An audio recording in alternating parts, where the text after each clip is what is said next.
Hello guys, আসসালামু আলাইকুম। আশা করি সবাই ভালো আছেন। আল্লাহর রহমতে আমিও ভালো আছি।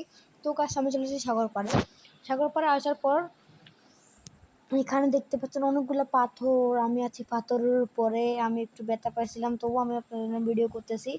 তো দেখতে পাচ্ছেন এখানে আমি দেখাবো অনেকগুলো জাহাজ। তো তার আগে দেখতে পাচ্ছেন আমার পিছনে আছে, যেগুলো হচ্ছে জাহাজকে টানানো মেশিন। অনেকগুলো বলে উইস।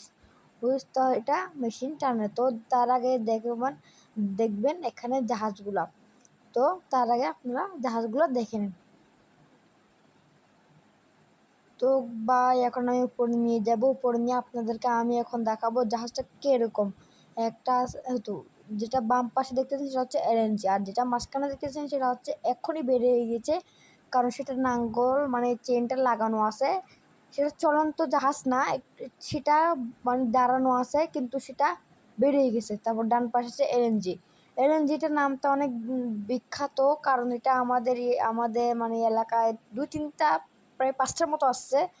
তো আল্লাহর রহমতে তো আমি বুঝতে পারছি না জাহাজটা কেমনে বের হয়েছে। তো অবশ্যই আপনারা কমেন্ট করে বলবেন। তো সেখানে ক্যাপ্টেনও না মানে কেউ নাই। তো আমার থেকে সব থেকে বেশি মানে ভালো লাগতেছে যে এই ঘাসগুলো যখন থাকে তখন আমার থেকে অনেক বেশি বেশি ভালো লাগে, কারণ সেখানের উপর হাঁটলে মানে মনে হয় কাটা ফুটে। তো সেরকম আসলেই না। তো এলএনজি জাহাজটা দেখতে পাচ্ছেন এখানে 4টা মানে ভলিউম।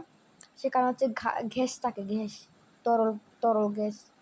তো তো এখন জাহাজটা অনেক ভালো। তো ভিডিওটি অবশ্যই ভালো লাগলে লাইক সাবস্ক্রাইব করে দিবেন। আসসালামু আলাইকুম ওয়া রাহমাতুল্লাহি তাআলা ওয়া বারাকাতুহু।